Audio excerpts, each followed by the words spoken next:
Hello दोस्तों, कैसे हैं आप? आई होप कि आप सब बढ़िया होंगे। आज की हमारी मानवा एक छोटी बच्ची पर आधारित है जो कि रिकार्डेड होकर खलनायकों की फैमिली में पहुंच जाती है। हम कहानी में देख पाएंगे कि वो छोटी बच्ची सरवाइव कैसे करती है। आइए चलिए शुरू करते हैं। लड़की का नाम ताओ है। अपने पुरानी जिंदगी में वह अपने फोन में बिजी हो गई। गलती से एक खाद के गड्ढे में गिर गई। उसने सोचा कि उसके बेहतरीन दिन खत्म हो गए हैं, लेकिन अपनी आंखें खोली तो वो एक शानदार महल में थी। उसके बगल में एक सुंदर ठंडे चेहरे वाला आदमी खड़ा था जो खतरे से भरा हुआ था। उस आदमी ने उसे एक बच्चे की तरह आसानी से उठा लिया, उसे ऊपर से नीचे तक देखा। तुम मुझे बता रहे हो कि वह मेरी बायोलॉजिकल बेटी है? उसने कहा। ताऊ के दिमाग में लाखों सवाल फूट पड़े। हे भगवान, क्या मैं ट्रांसमाइग्रेट हो गई हूँ? उसने कहा। इससे पहले कि वह इसे समझना शुरू कर पाती, एक अचानक सुंदर चेहरा करीब आ गया। फिर से खोजो और मैं तुम्हें बाहर फेंक दूंगा, धमकी से ताओ ने लगभग अपना डायपर गीला कर दिया। तभी पास में खड़े एक फटे पुराने दिखने वाले अधेड़ उम्र के आदमी ने अपना मौका गवा दिया। उसने कांपते हुए लड़की की मां से एक स्मृति चिन्ह निकाला। मिस्टर लांग, वो बेशक तुम्हारी सगी बेटी है। लांग नाम सुनकर पहले से ही डरी हुई ताओ ताओ ने लगभग अपना डायपर गीला कर दिया। लांग नाम सुनकर पहले से डरी हुई ताओ दंग रह गई। अब उसे यकीन हो गया था वो एक ऐसी किताब में तब्दील हो गई थी जहां हर एक किरदार खलनायक था। इस खलनायक परिवार का मुखिया लांग चैन ली एकदम पागल था। वो ना सिर्फ नोबेल के नायक के पीछे पड़ा रहता था, बल्कि उसके बेटे भी उतने ही बिगड़ेल थे। हमेशा उससे नायिका चुराने की कोशिश करते रहते थे। और सबसे बड़ी बात, ताओ को एक मानव तस्कर ने अगवा कर लिया था और उसे इस बड़े खलनायक लांग चैन ली को बेच दिया था। लांग चैन ली की बार बार पूछताछ से तस्कर की कहानी बिखर गई। उसकी आंखें घबराहट से इधर उधर घूमने लगी। हालात बिगड़ते देख वो भाग निकला। लांग चैन ली की आंखें सिकुड़ गई और उसके पीछे काले कपड़े पहने एक आदमी ने बंदूक तान दी। एक जोरदार धमाके के साथ तस्कर जमीन पर गिर पड़ा। उसका चेहरा तरबूज की तरफ फट गया। ताओ ने ताओ ने ऐसा खूनी मंजर पहले कभी नहीं देखा था। उसका छोटा सा चेहरा पीला पड़ गया और उसका दिल मानो उसके गले से बाहर निकलने ही वाला था। इससे पहले कि वह संभल पाती, लांग चेंग लिंग की बर्फीली निगाहें उसकी ओर उठी। बाहर निकलो, ये कहते हुए उसने उसे छोड़ दिया और बेचारी ताओ इतनी जोर से गिरी कि वह लगभग अपने भगवान से मिल गई। वह रोना चाहती थी पर आंसू नहीं निकल रहे थे। वह बाहर निकलकर अपनी दुनिया में वापस जाना चाहती थी, लेकिन सभी काले लिबास वालों के पास बंदूकें थी। उसे डर था कि दरवाजे से बाहर निकलते ही उसके सिर में गोली मार दी जाएगी। अपनी जान बचाने के लिए उसने एक दांव खेलने का फैसला किया। ताओ ने हाथ बढ़ाकर लांग चैन ली की पैंट की टांग खींची और अपनी बड़ी बड़ी आंखें झपकाई। पिताजी, मुझे जाने मत दीजिए। पापा तुम्हें छोड़ना नहीं चाहते। ताओ अनाथ नहीं होना चाहती थी, लेकिन इस प्यारी दयनीय बच्ची के सामने लांग चैन ली अविचलित रहा और जोर से कहा, दफा हो जाओ छोटी झूठी। ये देखकर ताओ ने अपनी अपनी पूरी ताकत जुटाई, उछल पड़ी और जान बचाने के लिए लांग चैंग ली की गर्दन से लिपट गई। नहीं डैडी, वह रो पड़ी। हर जगह नाक बह रही थी और आंसू बह रहे थे। जैसे ही उसने अपना पक्ष रखा, ताओ भी एक ताओ ने कहा, मैं भी एक लांग चैन हूँ। अगर वह आदमी सच बोल रहा था तो क्या होगा? कम से कम जांच तो करनी चाहिए डैडी। लांग चैंग ली के चेहरे पर ठंडक छा गई, लेकिन वह मन ही मन क्यूरियस था। आखिरकार उससे पहले किसी ने भी सौदेबाजी करने की हिम्मत नहीं की थी। वह उसे रहने देने के लिए राजी हो गया, लेकिन अगर उसे पता चला कि वह धोखेबाज है तो उसका और भी बुरा हश्र होगा। उसने उसके बालों का एक लट तोड़ा और बटलर के सामने फेंक दिया। उस रात देर से जब ताओ बिस्तर पड़ी थी, उसे लगा कि कुछ ठीक नहीं है। उसे साफ याद था कि नॉवल में लांग चैंग ली की बेटी होने का कोई जिक्र कहीं भी नहीं था। इसका मतलब था वह शायद उसकी बच्ची नहीं थी। यह सोचकर वह बिस्तर से उछलकर बाहर निकली और भागने का मन बनाया। वह अपने छोटे छोटे पैरों पर दबे पाँव कमरे से बाहर निकली तो पाया कि महल एक विशाल बुलबुलैया था। वह चाहे जिस रास्ते से जाए, उसे बाहर निकलने का रास्ता नहीं मिल रहा था। जैसे ही वह हाफ रही थी और निराशा के कगार पर थी, उसे दीवार पर खलनायकों की एक पारिवारिक तस्वीर दिखाई दी। उसी समय उसे एड्रेनालाइन का एक झटका लगा और उसने अपनी खोज फिर से शुरू कर दी। आखिरकार उसकी कोशिश रंग लाई। उसे बाहर निकलने का रास्ता मिल गया और वहाँ कोई पहरेदार नहीं था। ताओ बहुत खुश थी, यह सोचकर कि अब वह आज़ाद होने वाली है। तभी एक हाथ बाहर निकला, उसे पकड़ लिया और उसे जमीन पर गिरा दिया। वह जोर से गिर पड़ी। आवाज़ आई, तुम कौन हो? ऊपर से एक घमंडी आवाज ने पूछा। यह सफेद बाल वाला एक लड़का था जो उसे नीचे देख रहा था। उसके सवाल का सामना करते हुए ताओ का चतुर दिमाग खाली हो गया। चलो ताओ, कोई बहाना सोचो। जब उसे लगा कि अब उसका अंत हो गया, बटलर पीछे से आया और उसे उठा लिया। ताओ की आंखों में आंसू आ गए। साहब, आप मेरे लिए रक्षक है। लेकिन उस लड़के ने उसे जाने नहीं दिया। उसने बटलर को पकड़ लिया और पूछा कि वह कौन है। बटलर ने शांति से समझाया, कोई इस बच्चे को यहाँ लाया है और कह रहा है कि यह मास्टर की सबसे छोटी बेटी है। फिलहाल हम डीएनए टेस्ट के परिणामों का इंतजार कर रहे हैं। इसके साथ ही वह ताओ को दूर ले गया। दिमाग में जब ये शब्द उसके दिमाग में बैठे तो लॉन्ग चैन ये, यहाँ पर जो लड़का है उसका नाम लॉन्ग चैन ये है, तो हम इसे ली चैन कहेंगे।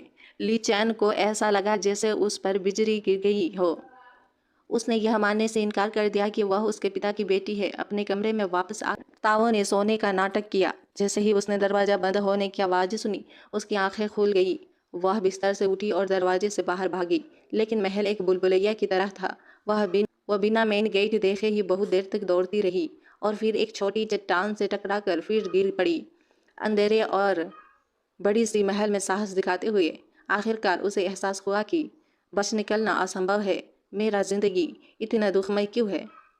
वह सिसक पड़ी। यहाँ जन्म लेने से पहले मैं बहुत ज्यादा काम करने वाली अनाथ थी और अब भी मैं इसी बदकिस्मती में फंसी हुई हूँ। शांत होने के बाद उसने सोचा कि अगर उसे वैसे भी मरना ही है तो उसे पहले अपने खलनायक पिता को जीतने की कोशिश करनी चाहिए। वह कुछ नकदी बचा सकती थी और फिर इस नरक से बाहर निकलने का सही समय ढूंढ सकती थी। अगली सुबह ताओ चुपके से रसोई में घुसी और आखिरकार किसी आदमी के दिल तक पहुंचने का रास्ता उसके पेट से होकर ही जीता जाता है। एकमात्र समस्या यह थी कि स्टोव उसके छोटे शरीर के लिए बहुत ऊंचा था, लेकिन यह उसके जैसे स्मार्ट लड़की को रोकने वाला नहीं था। वह कुछ छोटे स्टूल खींच कर ऊपर ले आई, उन पर खड़ी हो गई और देखा कि रसोई घर में हर तरीके की चीज़ें मौजूद है। बहुत बढ़िया। ताओ ने सैंडविच बनाने का फैसला किया। उसने हैम काटा और एक अंडा तला और कई आसान कोशिश के बाद एक सुंदर सैंडविच का जन्म हुआ। आप क्या कर रहे हैं? अचानक उसके पीछे से एक गहरी आवाज ने पूछा। ताओ ने मुड़कर देखा तो लंग चैन ली और ली चैन दरवाजे पर खड़े थे। उसने अपनी बड़ी बड़ी आंखें झपकाई और उन्हें नाश्ता करने के लिए आमंत्रित किया। लॉन्ग चैंग ली भाव शून्य होकर पास आए, सैंडविच को देखा और पूछा, यह आपने बनाया है? ताओ ने जोर से सिर हिलाया। उसकी आंखें आशा से भरी थी, हालांकि उसका भाई ली चैन निराश दिख रहा था। शाह, यह तो सिर्फ एक सैंडविच है, ऐसा पहले किसने नहीं किया है। हैरानी की बात यह रही कि ली चैन ने बस इसे खाना शुरू कर दिया, बल्कि इसकी प्रशंसा भी की। इतना खराब भी नहीं। यह सुनकर ताओ इतनी खुश हुई कि वह खुशी से उछल पड़ी। उसने अपने पागल पिता को जीतने के लिए इसमें बहुत सारी सीक्रेट चीजें मिला दी थी। लेकिन ली चैन को लगा कि परिवार में उसकी सिचुएशन खतरे में है। वह गुस्से में था। इस लड़की को अपने पिता से प्रशंसा पाने की हिम्मत कैसे हुई? मैं किसी भी हालत में उसे अपने पिता को चुराने नहीं दूंगा। नाश्ते की मेज पर वापस आकर ली चैन ने उस स्वादिष्ट सैंडविच को घूरते हुए एक निवाला गटकते हुए एक निवाला लेने से इनकार कर दिया। वह अपने ही अभिमान से जूझ रहा था। यह देखकर ताओ ने उसे धीरे से इसे आजमाने के लिए कहा, लेकिन ली चैन ने सिर्फ बड़बड़ाते हुए मना कर दिया। उसके खलनायक पिता की चेतावनी भरी निगाहों ने आखिरकार काम कर दिया। हालांकि यह थोड़ा देर से आया, लेकिन ली चैन के पास अनिच्छा से इसे खाने के अलावा कोई और रास्ता नहीं था। जैसे ही उसकी जीभ पर लगा, उसने सोचा कि वह मर गया है और स्वर्ग चला गया है। यह आश्चर्यजनक है। वह अंदर से चिल्लाया। ताओ रोमांचित थी। वह सोचकर कि उसने सफलतापूर्वक ली चैन को जीत लिया है, लेकिन अगले ही पल उसने ऐसा व्यवहार किया जैसे वह अपना दिमाग खो बैठा हो। उसने अपना कांटा नीचे पटक दिया और चिल्लाया, यह किनोना है। खलनायक पिता अपना धैर्य खो चुके थे। तुम्हें चीजें फेंकना किसने सिखाया? वह बोले। चिल्लाहट इतनी तेज थी कि ली चैन का डायपर लगभग गीला हो गया। ताओ ने मन ही मन आह भरी। इसमें कोई हैरानी नहीं कि इस परिवार में हर कोई खलनायक बन जाता है। उसने जल्दी से मामले को सुलझाने की कोशिश की। भाई, तुम्हें खाने में क्या पसंद है? अगली बार ताओ आपके लिए इसे बना सकती है। लेकिन उसके खलनायक पिता ने उसकी असलियत पहचान ली। आप बस हमें खुश करने की कोशिश कर रहे हैं ताकि आप यहाँ रह सके, है ना? ताओ ने डरते हुए अपने हाथ हिलाए। नहीं, मुझे सचमुच खाना बनाना पसंद है। लेकिन लोंग चिंगलिंग ने उसके प्लानिंग पर पानी फेर दिया। परीक्षण के परिणाम जल्द ही आ जाएंगे। अगर तुमने मुझसे झूठ बोला तो तुम्हें परिणाम पता है। तावो को समझ नहीं आ रहा था कि हंसे या रोए। अगर दरवाजे पर काले कपड़े पहने लोग ना होते, वह बहुत पहले ही जा चुकी होती। अपने पिता और तावो को बातें करते और हंसते हुए देख रहा था। ली चैन इतना ईर्ष्यालु हुआ था कि वह अपने दांतों को पीस कर धूल में मिला सकता था। पिताजी का सारा ध्यान उसी पर क्यों रहता है? पर उसने अपने पिता को स्कूल के खेल दिवस पर उसे प्रतिस्पर्धा करते देखने के लिए आमंत्रित किया, लेकिन उसके पिता ने पलक तक नहीं उठाई और साफ मना कर दिया। तावो के दिमाग में अचानक एक प्लानिंग कूदा। अगर मैं खलनायक पिता को स्कूल ले जाने के लिए राजी कर लूँ तो वहाँ भीड़ हो जाएगी। यह भागने का एकदम सही मौका है। उसने सावधानी से उसकी आस्तीन खींची और धीमी आवाज में बोली, पिताजी, ताओ भाई के खेल दिवस पर जाना चाहती है। क्या आप प्लीज मुझे ले जा सकते हैं? आप क्या करना चाहते हैं? उसने नाराज होकर पूछा। ताओ ने अपनी बड़ी मासूम आंखें झपकाई और दयनीय भाव से कहा, ताओ पहले कभी किसी खेल दिवस में नहीं गई थी और मैं भाई के लिए जयकार करना चाहती हूँ। यह सुनकर कि उसका उत्साहवर्धन करना चाहती है। ली चैन मन ही मन खुश था, लेकिन उसने अपना सख्त आदमी वाला अभिनय एक्टिंग जारी रखा। मुझे तुम्हारी जयकार की जरूरत नहीं है। हर कोई हैरान है कि खलनायक पिता सच में सहमत हो गया। ताओ इतनी खुश थी कि वह लगभग छत पर कूद गई। शुक्रिया पिताजी। ली चैन भी बहुत खुश था, लेकिन यह सोचकर कि यह सब उसके सामने बैठी छोटी लड़की की वजह से हुआ है, वह गुस्सा हो गया। उसने अगले दिन कंपटीशन में अपना गौरव वापस जीतने की कसम खाई। जब कार्यक्रम का दिन आया तो ताओ एक्साइटमेंट से लबरेज होकर स्कूल में दाखिल हुई। जैसा ही वह आज़ादी की हवा में सांस ले रही थी, पीछे से एक बड़ा हाथ आया और उसे उठा लिया। खलनायक पिता उसे अपनी बाहों में पकड़े हुए था। तुम यही मेरे साथ रहो, उसने निर्देश दिया। खो मत जाना। ताओ ने एक विनम्र लेकिन अजीब मुस्कान दी। लेकिन मैं खो जाना चाहती हूँ, उसने सोचा। ली चैन पास में खड़ा था, उसे घूरता रहा। उसके दिल में आग जल रही थी। आज मैं चमकूंगा और पिताजी का प्यार वापस जीतूंगा। बाद में ली चैन मैदान पर था और शांत दिखने की पूरी कोशिश कर रहा था। लेकिन अगर आप ध्यान से देखें तो आप पाएंगे कि बच्चा अपनी पीठ पर नंबर टैग चिपकाने के लिए संघर्ष कर रहा था। उसने अन्य बच्चों की ओर एक्साइटमेंट के साथ देखा, जिनके पिता धैर्यपूर्वक उनकी मदद कर रहे थे। फिर उसने अपने पिता की ओर देखा, जो अपने बेटे की परेशानी को पूरी तरह से नज़रअंदाज करते हुए अपनी सामान्य अत्यंत सुंदर मुद्रा बनाए हुए थे। परवटों ने यह देखा और उन्हें प्रेरणा मिली। उसने अपनी मधुर ऊंची आवाज में पुकारा, इधर आओ। ताओ तुम्हारे टैग में तुम्हारी मदद करेगी। ली चैन के पास अनिच्छा से उसे नंबर टैग सौंपने के अलावा कोई और रास्ता नहीं था। अपने छोटे हाथों और पैरों का फायदा उठाते हुए उसने ऐसा दिखावा किया कि वह पहुंच नहीं सकती। फिर बिना किसी हिचकिचाहट के उसने अपने छोटे हाथों को लंग चंगली की ओर लहराया। पिताजी, क्या आप मदद करने आ सकते हैं? भाई घबराए हुए लेकिन आशावान ली चैन सावधानी पूर्वक अपने पिता के पास गया। पिताजी, क्या आप मेरी नंबर टैग में मदद कर सकते हैं? लॉन्ग चिंगले की अभिव्यक्ति शांत थी। मूड जाओ, उसने बस इतना कहा। उसकी आवाज़ ठंडी थी। वह इतना क्यूरियस था कि उसके हाथ कांप रहे थे। उसी समय ताओ बहुत खुश थी। आखिरकार उसे भागने का मौका मिल गया। जैसा ही वह भागने वाली थी, उसके पीछे से एक गहरी आवाज़ आई, तुम्हें क्या लगता है तुम कहाँ जा रहे हो? ताओ जम गई। उसके रीढ़ में सिहरन दौड़ गई। वह तुरंत प्रदर्शन मूड में आ गई और जंपिंग जैक करने लगी। मैं बस वार्म अप कर रही हूँ, उसने थोड़ा जोर से कहा। बाद में भाई का उत्साहवर्धन करना है, यानी कि भाई को चेयर अप करना है। एक चंचल मुस्कुराहट ने लॉन्ग चंगली के होठों को छू लिया। मैंने सोचा था कि तुम भागने वाली हो। ताओ ने अपनी बड़ी बड़ी पानी भरी आंखें झपकाई और बिल्कुल मासूम दिखी। मैं क्यों भागूंगी? ताओ को थोड़ी प्यास लगी है। क्या आप मुझे कुछ पीने को खरीदने के लिए कुछ पैसे दे सकते हैं? उसके अंदर मन उसके अंदर मन दौड़ रहा था। यह धनराशि उसके भागने की योजना के लिए स्टार्टअप फंड थी। लॉन्ग चैंग ली ने उसकी ओर देखा। उसे सिचुएशन ज़्यादा से ज़्यादा रोमांचक लगने लगी। आप क्या पीना चाहते हैं? उन्होंने बड़ी दिलचस्पी से पूछा।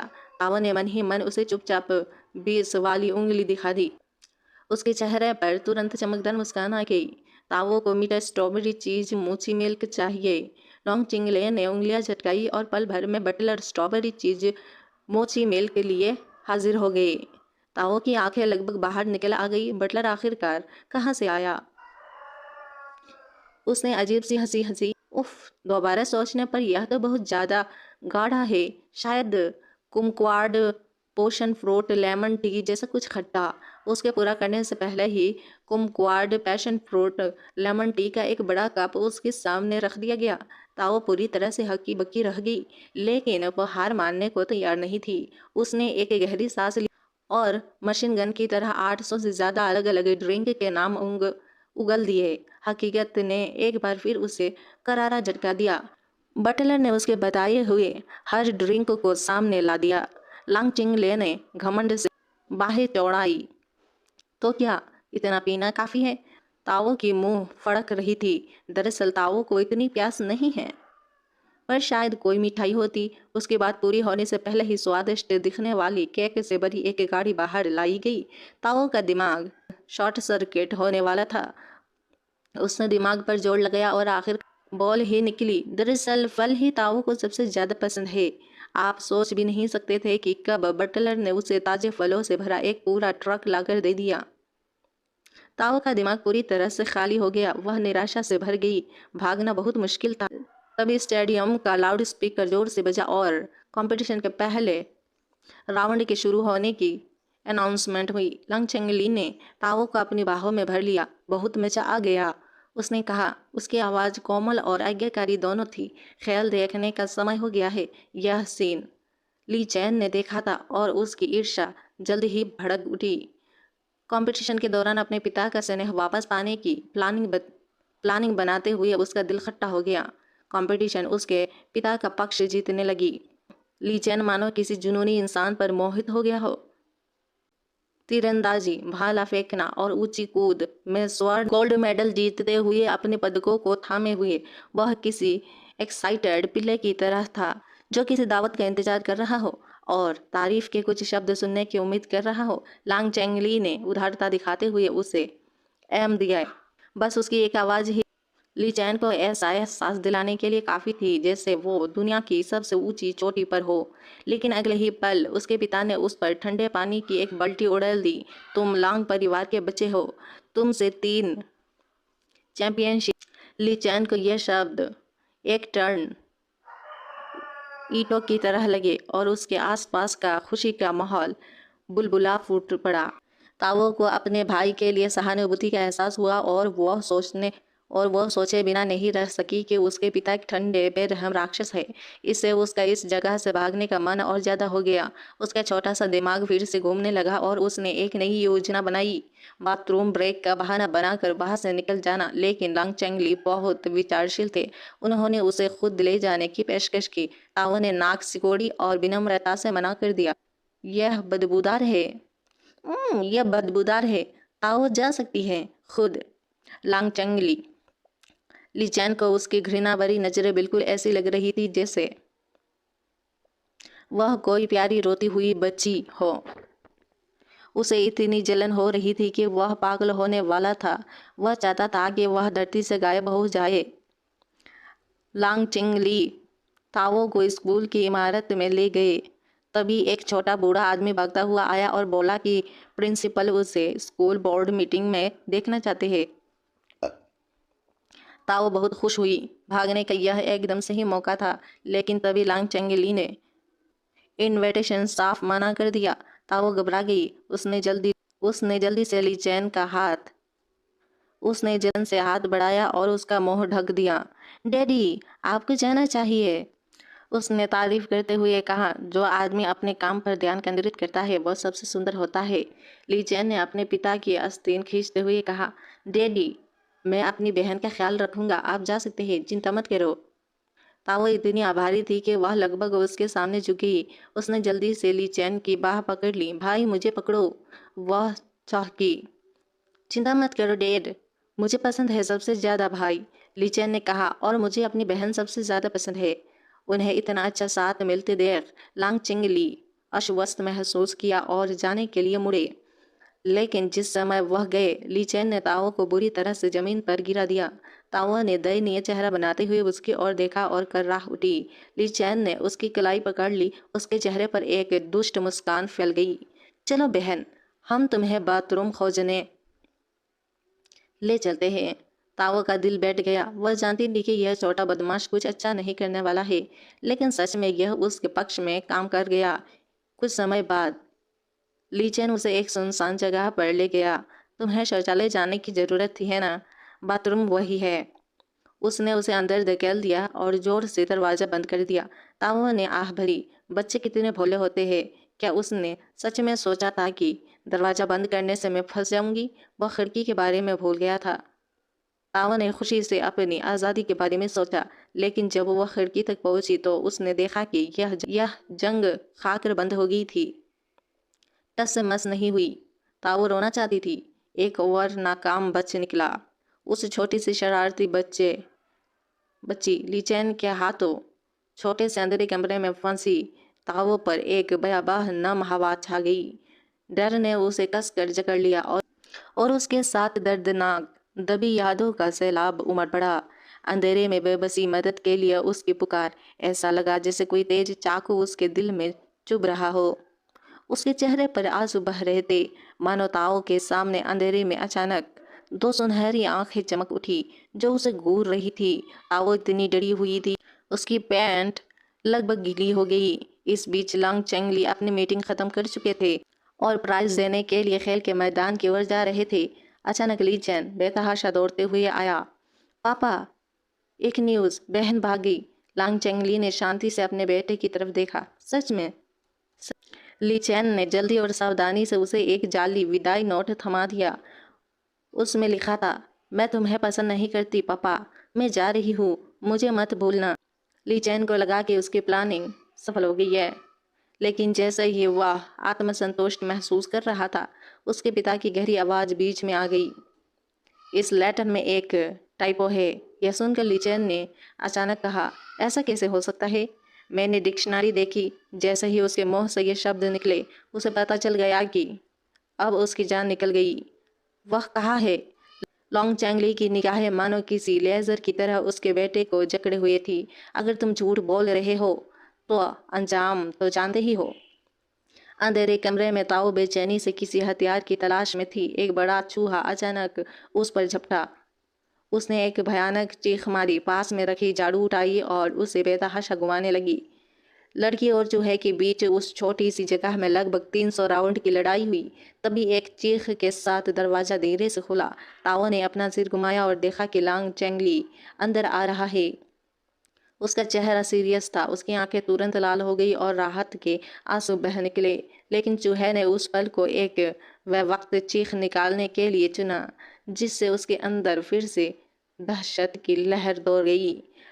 लॉन्ग चैंगली ने चूहे को मौत की नज़र से घूरा। चूहा एक पल के लिए शांत रह गया, फिर डर के मारे भाग गया।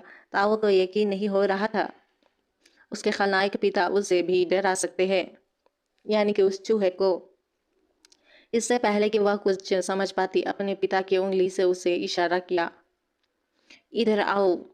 बिना एक पल की भी हिचकिचाहट के ताओ उड़कर उसके पास आई और उसके पैर को कसकर पकड़ लिया। वाह डैडी, आप आखिरकार आ गए। उसे बेकाबू होकर रोते देख लॉन्ग चैंगली एक अजीब अपरिचित सुरक्षा का एहसास हुआ। वह धीरे से घुटनों के बल बैठा और उसके छोटे से सिर पर हाथ फेरा।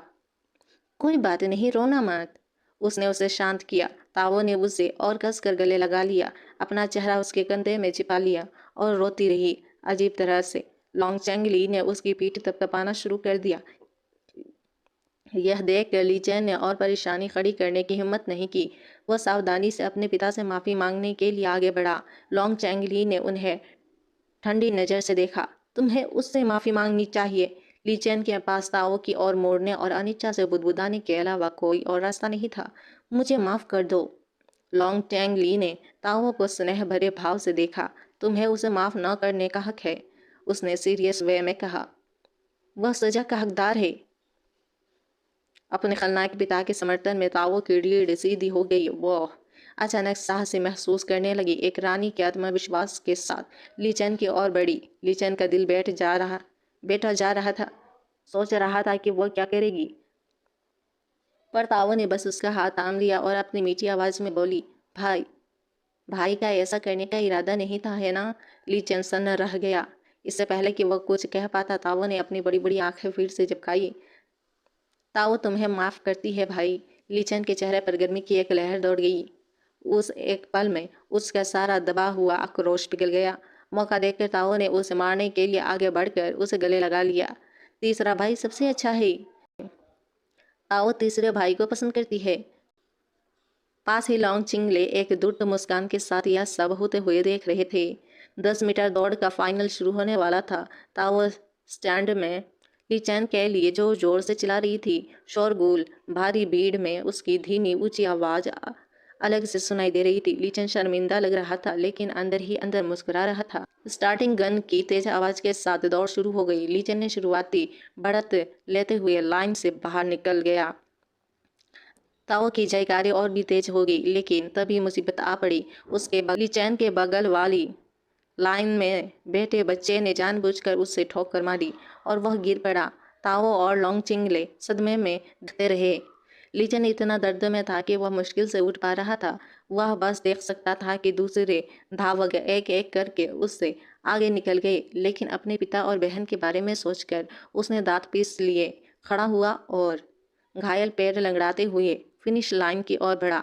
दुर्भाग्य से वह बहुत पीछे रह गया था और लास्ट प्लेस पर आया था।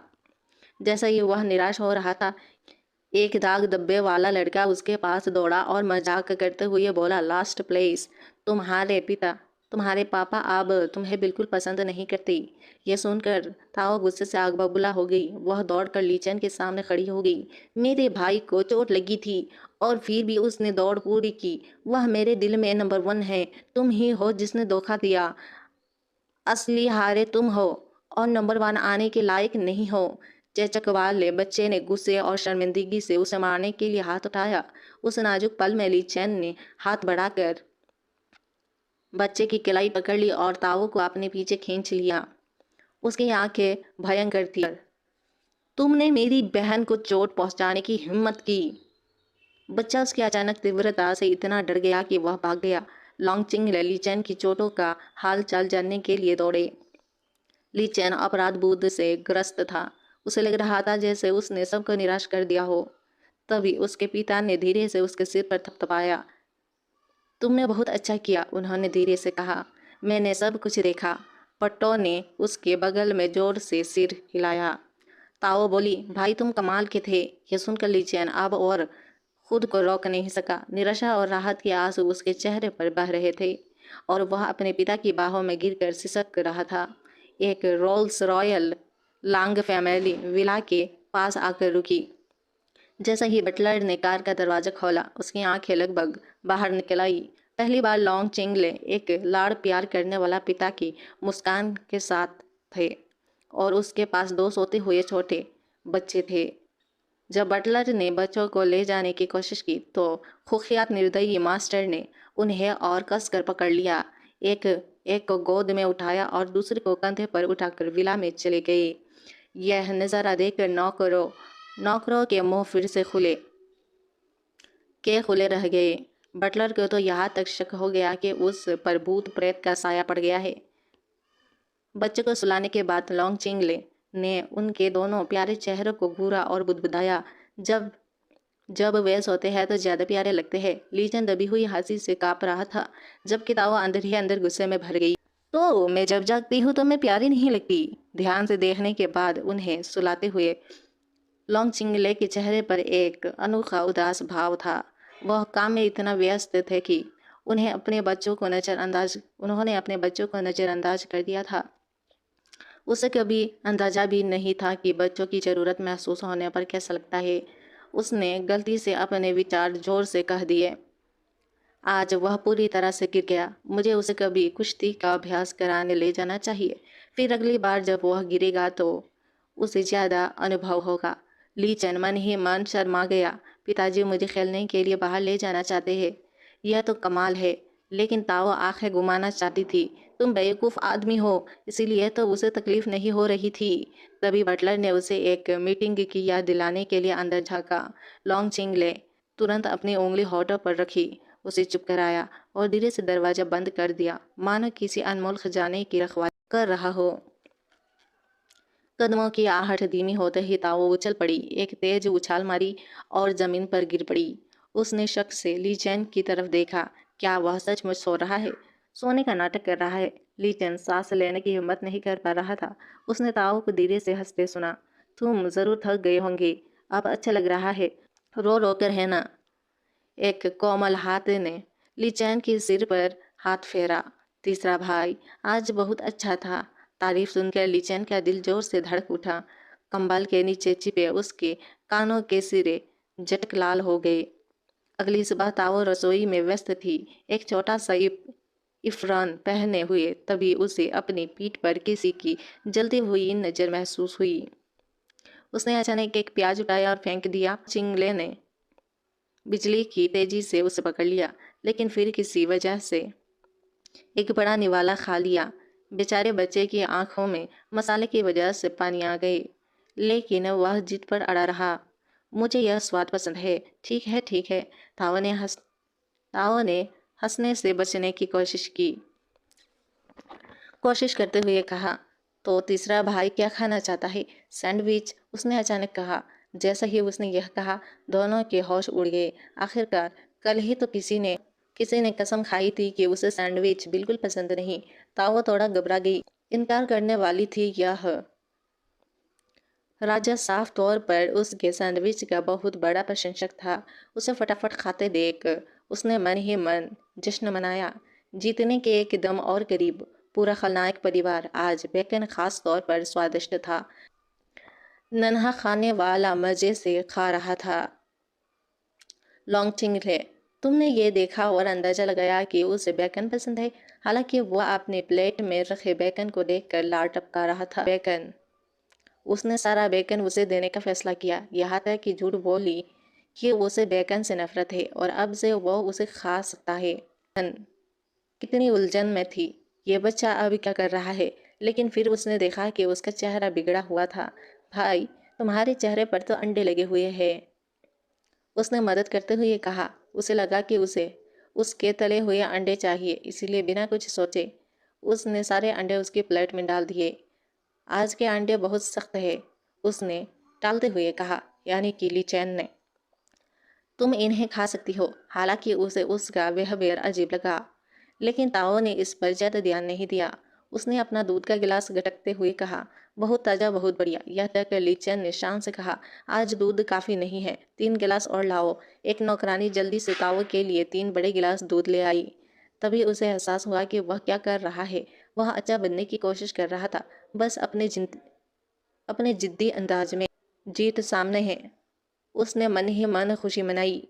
ताओ को इतना खुश देखकर ली चैन चुपके से नौकरानी से कहा कि अब से रोज उसके लिए 3 गिलास दूध तैयार करे। उसे अंदाजा नहीं था कि ज्यादा दूध भारी पड़ सकती है। 4 गिलास के बाद ताओ को उल्टी होने लगी। तभी लॉन्ग चिंगले भारी भारी कदमों से अंदर आए। उनके काले सूट से एक ठंडी आभा फैल रही थी। उसने अपनी प्लेट में रखे सैंडविच को घूरा। उसकी आवाज बर्फ के टूटने जैसी थी। तुमने इसे फिर से बनाया? ताओ ने अनाज सोच मारते हुए छोटे चूजे की तरह सिर हिलाया। अगर पापा को पसंद आया तो मैं बनाऊंगी। लेकिन लॉन्ग चिंगले ने उसे बस एक ठंडी नजर से देखा। इसे फिर से मत बनाना। ये शब्द ताऊ के पेट में घूसा मारने जैसे लगे। वह बहुत डरावना है। मुझे यहाँ से निकलने का कोई रास्ता ढूंढना होगा। जैसे ही लॉन्ग चिंगले ने अपने सैंडविच का एक निवाला लिया। बटलर एक बड़ा सा लिफाफा पकड़े हुए दौड़े आए। यंग मास्टर के डीएनए टेस्ट के नतीजे आ गए हैं। यंग लेडी की डीएनए टेस्ट के नतीजे आ गए हैं। घोषणा बिजली की गड़गड़ाहट जैसी थी। तावा का दिल बैठ गया। सब खत्म हो गया। अच्छे दिन अब लद गए। अरे बाप रे! लॉन्ग चिंगले को उम्मीद नहीं थी कि नतीजे इतनी जल्दी आ जाएंगे। उसने ताओ की तरफ देखा। डैडी, जल्दी से इसे खोलो, लीचे ने कहा। उसने कहा। उसकी मुस्कान जम गई थी और उसके माथे पर पसीना आ रहा था। कोई मुझे बचाओ! चिंगले यह देखकर चिंतित हो गए कि उसे ज्यादा गर्मी लग रही है और उसने जल्दी से उसे एक रुमाल दिए। उह, यह थोड़ा गर्म है, उसने सूखी हंसी के साथ उसे लेते हुए कहा। लॉन्ग चिंगले ने एक हल्की आह भरी और धीरे से लिफाफे से रिपोर्ट निकाली। उसने तावो को इसलिए रहने दिया था क्योंकि उसके रोने का तरीका उसे उस औरत की बहुत याद दिलाता था, लेकिन उसे यकीन नहीं था कि वह उसकी बेटी नहीं हो सकती। उसने कभी उम्मीद नहीं की थी कि वह इतनी जल्दी गलत साबित हो जाएगा। जैविक संबंध की पुष्टि वाले शब्द मोटे अक्षरों में छपे थे। ताओ असल में उसकी बेटी थी। लॉन्ग चिंगले ने उसे डराने वाली नजरों से देखा। ताओ के दिल में खौफ आखिरकार एक मौत की मंजर में बदल गया। वह अचानक अपने पैरों पर कूद गया और चिल्लाया, वह औरत कहाँ है? ताओ पूरी तरह से हैरान थी। वह औरत कौन? लॉन्ग चिंगले रिपोर्ट मेज पर पटक दी। लॉन्ग चिंगले ने जोर से चिल्लाकर कहा, आपकी जैविक माँ। जब ताओ ने रिपोर्ट देखी तो उसकी आंखें चौड़ी हो गई। वह सच में खलनायक पिता की बेटी थी। मुझे नहीं पता, वह हकलाते हुए बोली। उसकी आंखों में आंसू थे जो उसकी पलकों पर ही थे, कांप रहे थे। उसे रोने के लिए तैयार देखकर लॉन्ग चिंगले को पछतावा हुआ। बटलर ने तुरंत झुककर प्रणाम किया। मास्टर, यंग मिस का अपहरण कर लिया गया था और उसे सदमा लगा था।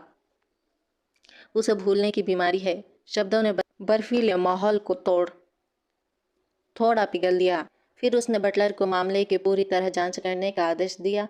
उस रात देर से अपने अध्ययन में लॉन्ग चिंगले एक फी की तस्वीर को घूर रहा था। तस्वीर में एक लड़की मुस्कान बसंत के दिन से भी ज्यादा चमकदार थी। लेकिन यह सोचकर कि उसने कैसे उसे धोखा दिया, बिना एक शब्द कहे चली गई और चुपके से बची, उसका गुस्सा उबल पड़ा। अगली सुबह ताओ आंखों के नीचे काले गहरे लिए उठी। एक बुरे सपने से चौंक कर कि खलनायक पिता ही उसका असली पिता है, उसे अपनी जान का डर सताने लगा।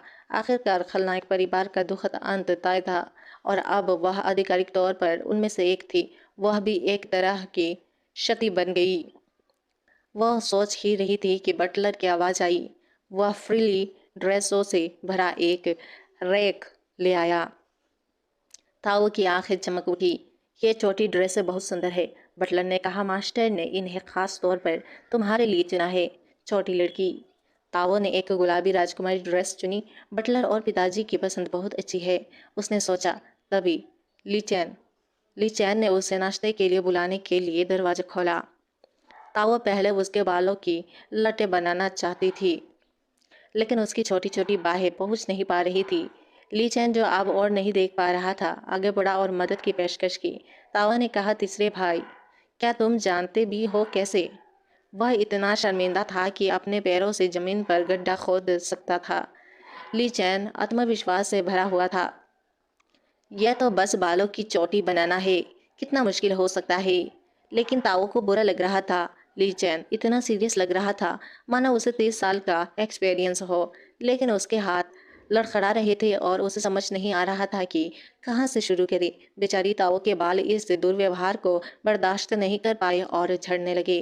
वो पागल होने वाली थी, लेकिन ली चैन हार मान नहीं रहा था। कुछ देर की हलचल के बाद वो अपने कमरे की तारीफ करने के लिए पीछे हट गई। नतीजा कुछ और ही था। ताओ अविश्वास से अपने प्रतिबिंब को देखती रही।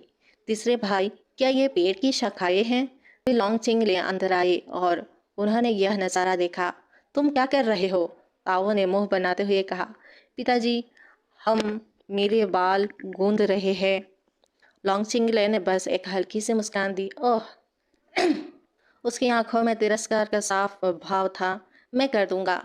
इस जानी पहचानी आवाज ने ताऊ की रीढ़ में सिहरन पैदा कर दी। जरूर बहुत हो गया, जैसे पिता वैसे बेटे उसके सिर से गिरे बालों की नई लटों को घूरते हुए रोना चाहती थी।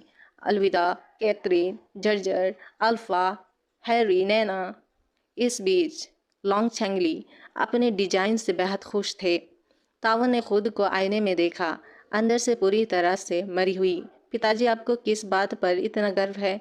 पेड़ की सफाई इससे बेहतर थी। मामले को बदतर बनाने के लिए पिता और पुत्र ने एक दूसरे को उनकी उत्कृष्ट कृति की प्रशंसा प्रशंसा से नहलाना शुरू कर दिया। तब वो इतना गुस्से में आ गई कि उसने दोनों को कमरे से बाहर निकाल दिया। कुछ समय बाद वह अपने बालों और दो प्यारी मुलायम चोटियों के साथ खाने की मेज पर पहुंची, जो उसने खुद बनाई थी। जब उसने बेकन का पहाड़ देखा तो उसकी आंखें चमक उठी। उसने अपने तीसरे भाई को धन्यवाद कहा। अचानक एक ठंडी आवाज ने बात को तोड़ दिया। पिताजी, मैं घर आ गया हूँ। एक लाल बालों वाला लड़का वहां आया। यह खलनायक पिता का दूसरा बेटा लॉन्ग चोंग फोंग था। इनका फोंग चोंग नाम है, तो मैं शॉर्टकट में कहूंगी इसका नाम चोंग फोंग। मैं यहाँ पर लेने वाली हो के तो याद रखना। चोंग फोंग जो पूरी तरह से पागल था। चोंग फोंग मुस्कुराते हुए तावो के पास गया। और छोटी बहन कौन है? लीचन ने खुशी से उत्तर दिया, भाई, वह सच में हमारी बहन है। लॉन्ग चिंगले ने ठंडे स्वर में कहा। लॉन्ग चैन ताओ, मेरी बेटी तुम्हारी बहन, अब से तुम उसके साथ मिलजुल कर रहोगे, समझे?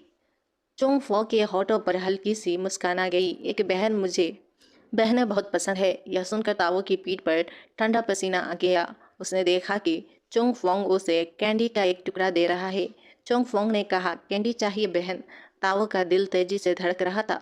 वह जानती थी कि चोंग फोंग जहर का उस्ताद है, जिसे खाने में नशीला पदार्थ मिलाना बहुत पसंद है। जब उसने कोई प्रतिक्रिया नहीं दी तो वह थोड़ा निराश हुआ। क्या क्या मेरी बहन को कैंडी पसंद नहीं है? कांपते हाथों से ताओ ने कैंडी ली और उसे अपने मुंह में भर लिया। दरअसल उसने अपनी जेब में रखा और कहा, मैं इसे बाद में खाऊंगी। पलक झपकाने से भी तेज उसके नाश्ते में चंगफोंग की खास मिर्च छिड़की गई थी। ताओ, इसे चखकर देखो। उसने उसे एक डरावनी मुस्कान के साथ घूरते हुए कहा, यह बहुत स्वादिष्ट है। ताओ घबरा गई, क्या मुझे इसे सचमुच खाना होगा? ताओ ने भारी मसालेदार बैगन को घूरा, खुद को उसे खाने के लिए मजबूर नहीं कर पा रही थी। ली चंगलिंग ने कहा, अगर तुम इसे नहीं खाना चाहती तो मत खाओ। ताओ के लिए यह दुनिया की सबसे खूबसूरत आवाज़ थी। फिर उसने ठंडी आवाज़ में चुंग फोंग को चेतावनी दी, अपने उन अजीबोगरीब चीज़ों से खिलवाड़ करना बंद करो। लीचन ने बीच में कहा, दूसरे भाई, तुम्हारा सामान खाने के बाद मुझे दस्त हो गई। बहन अभी छोटी है, वह उसे अकेला छोड़ दो, बस उसे अकेला छोड़ दो। चोंग फोंग दंग रह गया। उसने कभी उम्मीद नहीं की थी कि उसके पिता और भाई दोनों इस नए बहन का बचाव करेंगे। वह अचानक मुस्कुराया, बैगन का एक टुकड़ा भाले से पकड़ा और उसे अपने मुंह में डाल लिया। बैगन वाकई स्वादिष्ट है। चोंग फोंग दंग रह गया। चोंग फोंग ने कहा, यार, यह आदमी तो बड़ा हार्डकोर है। लगता है मेरा खाना किसी को पसंद नहीं। फिर अचानक पास झुक गया। उसकी ठंडी उंगलियों ने ताओ की टूडी टूडी को ऊपर उठा दिया। पर कोई बात नहीं, बड़ा भाई, बाद में तुम्हारे लिए कुछ स्वादिष्ट खरीदेगा। इन शब्दों से ताओ की रीढ़ में सिहरन दौड़ गई, पर उसे मुस्कुराना ही पड़ा। शुक्रिया दूसरे भाई। नाश्ते के बाद चोंगफोंग अपने प्रयोगशाला में अपने अजीबोगरीब खानों के साथ खेलने चला गया। उसने कुछ नौकरानियों को बाहर गपशप करते हुए सुना। मालिक और तीसरे यंग मास्टर ने इस हफ्ते यंग मिस को पहले ही 3 तोहफे दे दिए हैं। मालिक उस पर सचमुच फिदा है। यंग मिस को कौन पसंद नहीं करेगा? वो कितनी प्यारी और शिष्ट है, और हम नौकरों के साथ भी कितनी प्यारी और दयालु है। सही कहा। और मुझे लगता है कि उसके आने के बाद से तीसरा यंग मास्टर भी और भी प्यारा हो गया है। एक तीखी नज़र ने उन्हें रोक दिया। चोंग फोंग धीरे से मुड़ा। तुम मेरे प्रयोग में खलल डाल रही हो, या शायद तुम भी शामिल होना चाहोगी? नौकरानियां इतनी डरी हुई थी कि बोली, माफ़ी चाहती हूँ दूसरे यंग मास्टर, हम अभी चलते हैं। वे भाग गए। तभी चंगफोंग के दिमाग में एक भयानक थॉट्स आया, क्योंकि सभी उस छोटी लड़की को इतना पसंद करते हैं। शायद अगर मैं उसके शरीर को एक गुड़िया में बदल दूं, तो वे उसे और भी ज़्यादा पसंद करेंगे। अगली सुबह ताओ गहरी सोच में डूबी हुई थी। नॉवेल में तीसरा भाई नायिका की वजह से जेल में पहुंच गया और दूसरे भाई का हश्र तो और भी बुरा हुआ। वह नायिका के प्रति अशक्त हो गया और जब वह उसे नहीं पा सका तब वह पूरी तरह से अंधकार में चला गया। नायक को जहर देने की कोशिश में इसके बजाय वह मर गया। तावो को कभी पता ही नहीं चला कि उसने इतनी कम उम्र में अपने अजीब गरीब नुस्खों के साथ एक्सपेरिमेंट करना शुरू कर दिया था। लेकिन किसी कारण से वह नहीं चाहती थी कि उसके दोनों भाइयों का इतना दुखद अंत हो। वह उन्हें पतन वह उनके पतन को रोकना चाहती थी, लेकिन उस समझ नहीं आ रहा था कि कैसे। अचानक उसके दरवाजे पर दस्तक हुई। वह एक्साइटमेंट से भरी हुई उसे खोलने के लिए दौड़ी, लेकिन जैसे ही दरवाजा खुला उसे पछतावा हुआ। चोंग फोंग वहाँ एक बड़ी फूलों की टोकरी लिए एक बड़ी मुस्कान के साथ खड़ा था। गुड मॉर्निंग बहन, मैं तुम्हारे लिए एक तोहफा लाया हूँ, क्या मैं अंदर आ सकता हूँ? ताओ मन ही मन चीखी, क्या मैं ऐसा लग रही हूँ कि मैं इसे खाने की हिम्मत करूँ? उसने एक बनावटी मुस्कान दी जो दर्द से भरे चेहरे जैसी लग रही थी। स्वागत है, स्वागत है। जैसे ही चोंग फोंग अंदर आया उसे अपनी गलती का एहसास हुआ। मैं तो बर्बाद हो गई, यानी किताबों को जब मैं खुद को भी नहीं बचा सकती तो मैं उनकी किस्मत कैसे बदलूं।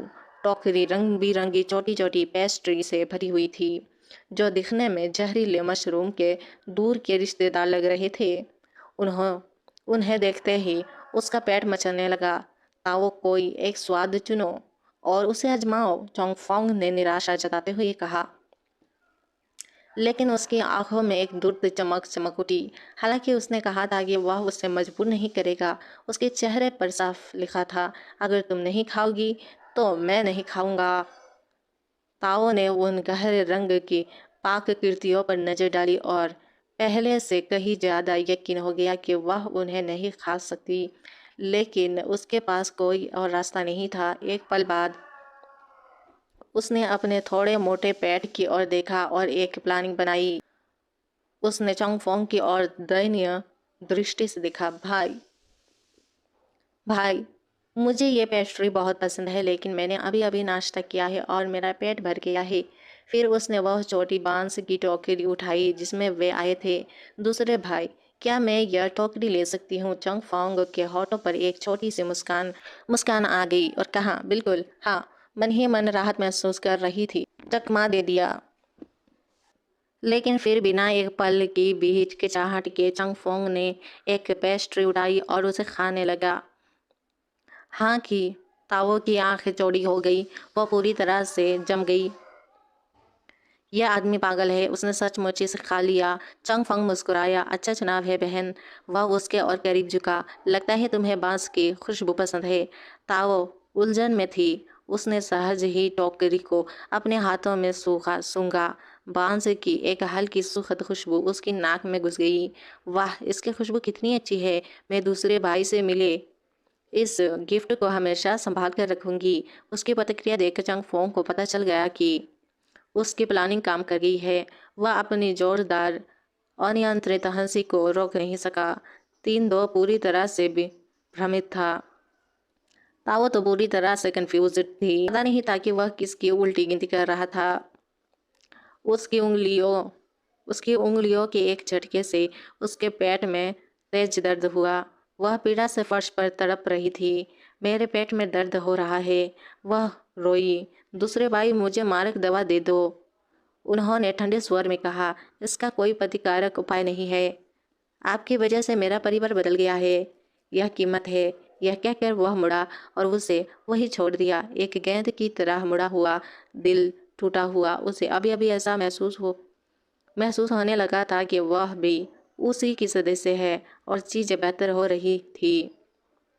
कल ही तो वह यह सोचने की कोशिश कर रही थी कि उसे उसके दुखद भविष्य से कैसे बचाया जाए, और इस निर्दयी राक्षस ने इतना क्रूर काम कर दिया था। दर्द और विश्वासघात से उत्तेजित होकर वह संघर्ष करते हुए अपने पैरों पर खड़ी हुई छोटी बांस की टोकरी पकड़ी और उस पर झपटी। उसका छोटा सा शरीर एक गुस्से भरा जानवर की तरह था। जब उसने अपनी बाहें उसके गले में डाल ली। तुम छोटे बदमाश, क्या तुमने मुझे जहर देने की हिम्मत की? आपको अपनी ही दवा का स्वाद चखाए। ताओ ने एहसान चुकाने का फैसला किया और बांस की टोकरी को उसकी नाक के नीचे रख दिया। लो दूसरे भाई, तुम भी इस अच्छी खुशबू को सूंघो। 1 सेकंड से भी कम समय बाद दोनों के पेट एक साथ गड़बड़ाने लगे। मुझे बाथरूम की जरूरत है, मैं स्नाहगृह जा रही हूँ। पहले मुझे जाने दो। वे दोनों विला के एकमात्र बाथरूम के लिए जीवन मरण की दौड़ में उलझ गए। दुर्भाग्यवश उनके उम्मत पीछा को लीचैन ने देख लिया। वाह, दूसरे भाई और बहन का वापस में कितना अच्छा रिश्ता है, उसने सोचा। क्या वे दौड़ लगा रहे हैं? लीचैन को देखकर लगा कि वह बाथरूम में बस एक कदम की दूरी पर है। तावो को एक विचार आया। उसने लीचैन का नाम चिल्लाया और एक छोटे रॉकेट की तरह वह ऊपर उछला और चोंग फोंग को गिरा दिया। ताओ बाथरूम में घुसी और दरवाजे जोर से बंद कर दिया। चोंग फोंग गुस्सा हो गया और अपना गुस्सा बस बहुत जोर से, बहुत दुर्भाग्यपूर्ण ढंग से पाद कर ही व्यक्त कर सकता था। काफी देर बाद दोनों पूरी तरह थके हुए बाहर निकले और दौड़ने की हालत में नहीं थे। चोंग फोंग थोड़ा स्वस्थ होकर उसे चिढ़ाने से खुद को नहीं रोक सका। बहुत बढ़िया कदम बहन, मैं भी तुम्हें जवाब दूंगा, उसे घृणा भरी नजरों से जवाब दिया। लेकिन वह खुश लग रहा था ही थी। चलो अगली बार कुछ और भी मजेदार खेल खेलते हैं। यह सुनकर ताओ सोफे से उछल पड़ी। लाओ दूसरे भाई, मैं हार नहीं मान रही हूँ। तभी अचानक चैन वहां आया और उसे उठा लिया। तुम दोनों क्या बात कर रहे हो?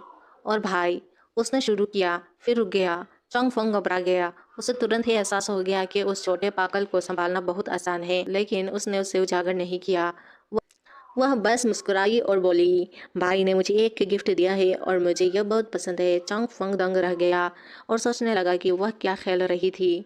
लोंग चैंगली ने बस उसके गाल को प्यार से चुटकी काटी, फिर उसे चोंग फोंग की बाहों में रख दिया। अपनी बहन का अच्छे से ख्याल रखना, उसने हिदायत दी। जमे हुए चोंग फोंग फिर से जम गया। उनके पिता के जाने के बाद आखिरकार उसे बात समझ में आ गई। उसने मेरे बारे में कुछ नहीं बताया। उसके पास जरूर कोई और प्लानिंग होगी। भाई, ताओ ने शुरू किया, मैं बहुत माफ़ करने वाली इंसान हूँ। उसे चिंता थी कि उसके बारे में बताने से वह अपने अंधेरे रास्ते पर और भी आगे बढ़ जाएगा। यानी कि हमारी ताऊ को ये पहले से पता थी। हालांकि उसने मुखबिरी नहीं की, फिर भी उनके बीच तनाव गहरा था। वे बस वही खड़े एक दूसरे को घूर रहे थे, लेकिन लीचेन को यह बिल्कुल अलग लग रहा था। क्या तुम लोग घूरने की कंपटीशन खेल रहे हो? मैं भी खेलना चाहता हूँ। और इस तरह शुरू हुई घूरने की शानदार कंपटीशन, जो तभी ख़त्म हुई जब उन तीनों की आंखों से आंसू बह रहे थे। भोली बाली भोले भाले लीचन ने कहा कि यह बहुत मज़ेदार था और अगली बार उसे भी शामिल करने की विनती की। ताओ तुरंत मान गई। उसे अपना ना समझ तीसरा भाई पसंद आने लगा था।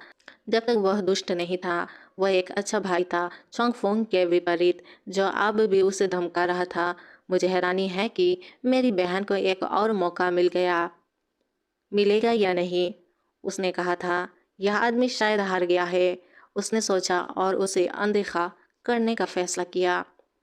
भाइयों, अब मैं अकेले खेलने जा रही हूँ, अलविदा। वह वह एतराते हुए चली गई। चोंग फोंग ने उसकी छोटी लेकिन विद्रोही आकृति को दूर जाते देखा। ये दिलचस्प है, उसने सोचा। बाकी सब मुझसे बचते हैं, लेकिन यह छोटी सी बच्ची मुझसे भिड़ने की हिम्मत कैसे कर रही है? सुबह सुबह ताओ एक बुरे सपने से जाग उठी। मेरे पास मत आना, उसने डर के मारे फुसफुसाते हुए कहा। यंग लेडी, क्या हुआ? उसकी नौकरानी कैली ने उसकी तरफ दौड़ते हुए पूछा। जब से चंग फोंग वापस आया था, ताओ को बुरे सपने आने लगे थे। उसके गुलाबी गाल अब पीले और खींचे हुए हो गए थे। शुक्र है कि उसके खलनायक पिता ने कैली को उसकी देखभाल करने के लिए नियुक्त किया था, जिससे उसकी घबराहट थोड़ी कम हो गई थी। कैली ने उसे खुश करने के लिए एक सुंदर पोशाक चुनने में मदद की। थोड़ी देर बाद वह भोजन कक्ष में गए। लीचैन खुशी से उसे बैठने के लिए बुलाया और लोंग चैंगली ने उसकी गर्दन की चारों ओर एक नैपकिन बांध दिया। चोंग फोंग ने बस एक तिरस्कारपूर्ण शब्द कहा। नाश्ते के बाद जब चोंग फोंग अपने ट्यूशन स्तर के लिए निकलने वाला था, लोंग चैंगली अचानक बोल पड़े, अपनी बहन को अपने साथ ले जाओ। ताओ दंग रह गई। हालांकि चोंग फोंग ने उसे एक दुष्ट मुस्कान दी। ठीक है पिताजी।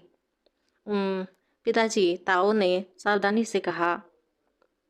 दरअसल इससे पहले कि वह अपनी बात पूरी कर पाती, ली चैन ध्यान आकर्षित करने के लिए संघर्ष कर रहा एक बच्चे की तरह बीच में कूद पड़ा। वह भी अपनी बहन के साथ खेल रहा था। मेरा मतलब है, मुझे ट्यूशन पढ़ना भी पसंद है। लोंग चिंगले ने उसे एक तरफ से देखा। मुझे लगा कि तुम्हें ट्यूशन से नफरत है। तुम्हें अपने रीढ़ की हड्डी में ठंडक महसूस हुई। आज अचानक मुझे यह पसंद आने लगा। वह इच्छाओं की परवाह किए बिना हकलाने लगा। दोनों भाइयों ने उसे पकड़ लिया और दरवाजे से बाहर खींच लिया। ऐसा महसूस हुआ जैसे वह मर ही जाएंगे। थोड़ी देर बाद तीनों भाई बहन अपनी ट्यूशन क्लास में पहुंच गए। गुड मॉर्निंग मिस्टर विंस्टन, दोनों भाइयों ने कांपती आवाज में कहा। एक कठोर चेहरे वाले इंसान ने ठंडे स्वर में उत्तर दिया, 1 मिनट देर हो गई। तुम अपनी पढ़ाई को सीरियसली क्यों नहीं ले रहे हो? आयान को देखो, वह तुमसे छोटा है और अच्छा स्टूडेंट है। वह 1 घंटा पहले आ गया। जिस आन के बारे में वह बात कर रहा था, वह लोग चैन ली का भतीजा लोंग चैन यान था। ताओ को तुरंत ही अपने टीचर विंस्टन की याद आ गई। वह तीनों भाइयों को अंधकार में ले जाने वाले प्रमुख उत्प्रेरकों में से एक थे। विंस्टन ने ताओ को घृणा से देखा। तो आप लोंग परिवार की गोद लिए हुए बेटी है। आप जैसे छोटे मोटे लोग क्या सीख सकते हैं? उसे हैरानी हुआ जब आमतौर पर डरपोक रहने वाला ली चैन उसके पक्ष में खड़ा हो गया। टीचर, वह मेरी सगी बहन है। ताओ इतनी भावुक हो गई कि वह लगभग रो पड़ी, लेकिन विंस्टन चिल्लाया, वह बैठ जाओ, समय बर्बाद करना बंद करो। पाठ के दौरान गला खराब हो गया। जब विंटरस्टन पढ़ रहा था, ताओ चुपचाप चैन के पास झुकी हुई और फुसफुसाकर उसे धन्यवाद कहा। इस प्रशंसा से वह गौरव से फूल गया। चोंग फोंग ने अपनी आंखें घुमाई। मेरा भोला भाला सरल बुद्धि वाला भाई इस चालाक छोटी बहन द्वारा पूरी तरह से मूर्ख बनाया जा रहा है। तभी एक मोटी किताब उसके मेज पर गिर पड़ी। विंस्टन का कठोर चेहरा उसके सामने छाया हुआ था। मेरी कक्षा में बेवकूफ़ों का स्वागत नहीं करती। आयन को देखो, उसने मध्यवर्ती परीक्षा में फिर से पोजीशन 1 हासिल किया है और तुम दोनों लोंग चैन ई दूसरे नंबर पर। यू अभाग रह गया। उसका चेहरा लाल हो गया। चोंग फोंग खुद को हंसने से नहीं रोक सका। विंसेंट की घातक निगाहें उस पर पड़ी। और तुम हंस रहे हो? पढ़ाई पर ध्यान देने के बजाय तुम सारा दिन अपनी डरावनी भयावह चीजों से खिलवाड़ करते रहते हो। मुझे नहीं पता कि लांग परिवार ने तुम जैसे अजीब गरीब को कैसे पाला होगा। चोंग फोंग विद्रोही लग रहा था, जबकि ली चैन शर्मिंदा था। अपने दोनों भाइयों को देखकर ताओ चिंता से खुद को रोक नहीं पाई। क्या उनके अंधेरे की बगरती पट्टियां फिर से भरने वाली है? ताओ एक माँ मुर्गी की तरह अपनी चूजों की रक्षा करते हुए अपने दोनों भाइयों को अपने पीछे छिपाते हुए मेज पर चढ़ गई। मास्टर, आपको मेरे भाइयों के बारे में बुरी बातें कहने की इजाजत नहीं है। बूढ़ा विंसेंट दंग रह गया। उसने उसे नीचे उतरने का आदेश दिया, लेकिन उसने उसकी बात अनसुनी कर दी। उसने कहा, मेरा तीसरा भाई खेलों में कमाल का है और मेरा दूसरा भाई अपने काम में बहुत रचनात्मक है। मिठाइयाँ ढूंढो। ली चैन ने बेपहारी का नाटक किया, लेकिन अंदर ही अंदर वह गर्व से फूला नहीं समा रहा था। पागल चुंग फुंग भी बड़ा भावुक हो गया था। साफ था कि ताओ ने उन दोनों को अपनी उंगली पर नचा रखा था। तुम शिक्षक हो, उसने गुस्से से उसकी ओर इशारा करते हुए कहा। अगर तुम हमेशा अपने छात्रों को आंकते रहते हो तो तुम किसी को कैसे पढ़ा सकते हो? बूढ़ा आदमी गुस्से से भर गया। तुम्हारी हिम्मत अपने शिक्षक की आलोचना करने की कैसे हुई? यह विद्रोह है, इसलिए जब शिक्षक गलत हो तो उनकी आलोचना नहीं की जा सकती। उसने पलट कर कहा, मुझे लगता है कि तुम सिर्फ ईर्ष्या कर रहे हो कि मेरे इतने अच्छे भाई है। उसने उपहास किया। अगर तुम्हारे भाई इतने महान है तो देखते हैं कि कुछ दिनों में लंग परिवार के भोज में वे कितने लोग कपड़े होते हैं। तावा हक्की बक्की रह गई। वह अपने भाइयों के लिए बिल्कुल वादे नहीं कर सकती थी। उसे हिचकिचाते देख बूढ़े व्यक्ति ने मुस्कुरा दिया। अचानक लचैन चिल्लाया, मैं भोज में जाऊंगा। वहाँ बहुत सारी मजेदार चीजें होती हैं, मुझे जाना अच्छा लगता है। बिजली के बल्ब की तरह जगमगा उठा। तभी लंग चोंग फोंग ने बीच में कहा, मैं भी जाऊंगा। यह सच होने के लिए लगभग बहुत अच्छा था। ताओ ने मुस्कुराते हुए शरारत से आंख मारी और एक मीठी मुस्कान के साथ कहा, हम आपका वहां देखने के लिए क्यूरियस रहेंगे। शिक्षक गुस्से में उसने उसे कक्षा से बाहर निकाल दिया। यह सुनकर वह डेस्क से उछल पड़ी। आखिरकार मुझे अब यह उबाऊ बयाखांग सुनने की जरूरत नहीं है। उसने एक छोटी सी धुन गुनगुनाई और उसे एक विनम्र हाथ देना ना भूली। बाहर चली गई। ठीक है, मैं चलती हूँ, अलविदा। यह कहते हुए ले चैन उछल पड़ा। मैं उसके साथ जा रहा हूँ, उसने घोषणा की। जो भी चाहे इस बेवकूफ़ क्लास में रह सकता है। वो तावो के पास गया। उसे लगा कि वह बहुत धीरे चल रही है और उसे गोद में उठाकर बाहर चला गया। बूढ़े ने खांसी की। अब जब कोई ध्यान भटकाने वाली बात नहीं है तो चलिए आगे बढ़ते हैं। उसकी बात पूरी होने से पहले ही चोंग फोंग ने अपनी किताब एक तरफ फेंक दी। क्योंकि मेरे भाई और बहन चले गए हैं इसलिए मेरे रोकने का कोई कारण नहीं है। बूढ़ा इतना गुस्से में था कि उसकी बोलती बंद हो गई। उसकी उम्मीदें बस लंग चैन यान पर टिकी थी, यानी कि लेचैन पर, जिसने एक शब्द भी नहीं कहा था। बेहतर होगा कि तुम उनके जैसे ना बनो। उस रात ताओ ने उत्साह से अपने तीसरे भाई से पूछा, क्या भोज में खेलने के लिए और भी बहुत से बच्चे होंगे? लेचैन ने एक पल सोचा, क्या सिर्फ एक ही इंसान इतना अच्छा खाना नहीं खा रहा है? ताओ तुरंत समझ गई। वाह, तुम्हारा तो कोई दोस्त ही नहीं है। वह चुंग फुंग की और मुड़ी। एक बुरा एहसास उनके मन में घर कर गया। उसे बिल्कुल, उसने ठंडे स्वर में कहा, सब मुझसे 3 फुट दूर रहते हैं। यह ज्यादा सुविधाजनक है। ताओ हैरान रह गई। इन दो नासमझ भाइयों को तो यह भी एहसास नहीं कि उन्हें बहिष्कृत किया जा रहा है। कोई हैरानी नहीं कि बूढ़ा आदमी इतना आत्मसंतुष्ट था। वह जानती थी कि उसे अपने भाइयों को घर में डालने के लिए कोई प्लानिंग बनाना होगा। इसी के साथ दोस्तों हमारी मानवा होती है खत्म। मिलते हैं एक नई मानवा के साथ। तब तक के लिए आप वीडियो को लाइक करें, कमेंट करें, शेयर करें। Tata bye bye.